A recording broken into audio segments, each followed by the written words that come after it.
November can be a mercurial and inconstant time of year. It's the holiday season. Many people's work and home lives become intensely more occupied. The weather can be miserable, cold and wet at worst, and magnificent, crisp and golden at its best. In fact, the only constant seems to be everything dying off or huddling up for winter.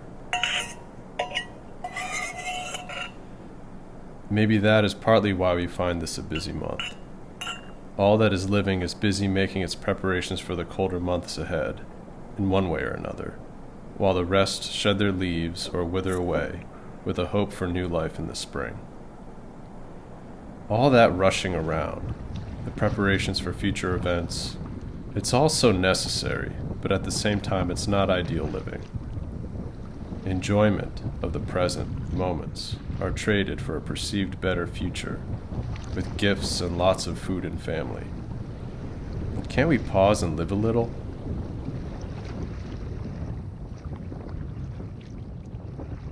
Last spring, I visited the Bouquet Cemetery in Elizabethtown, New York. This historic site boasts veterans of American wars dating back to the Revolution, and it had recently been vandalized, with numerous tombstones toppled over in the night. Why someone would do that, I can't fathom, but I don't want to focus on it. I want to talk about death. It's near impossible to wholly grasp life's finiteness. But to take a stroll through a cemetery is to feel a firm gratitude for the present and remember the power of your agency in life. The Bouquet Cemetery is the final home of Revolutionary and 1812 veterans, children tragically taken too young, pensive and loving mothers, generations of families that in many ways were just like ours. Walking alone, you can imagine feeling their calming presence, whispering words of advice and of warning. If resting souls could speak to the living, they might say this: what you choose to do today, now, is forever redefining you. Live your time, seize the moment, and love. Do not betray yourself. This time of year can be hectic for a lot of people. Family members, who's going to attend, what are we going to cook, what are we going to eat, who can sit next to who at the table, who has to be separated from who at the table. So in the coming weeks, try to find a little time to do the things that you like to do, for nobody else but yourself. Because at the end of the day, it is your life too, and you might as well enjoy it. The following is a touching epitaph I saw on my stroll through the cemetery, and it has since stuck with me.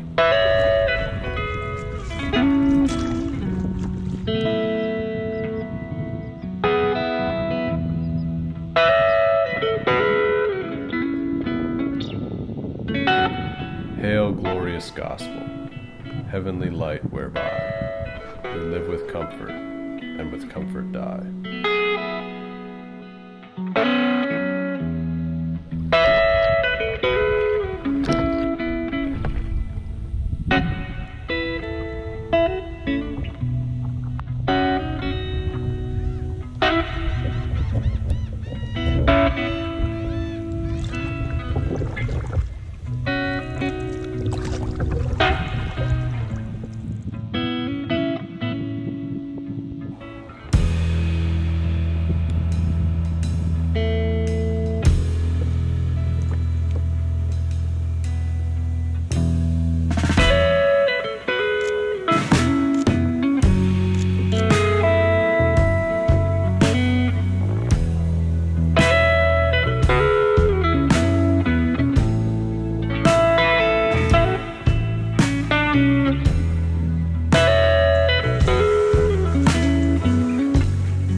I'm happy to report.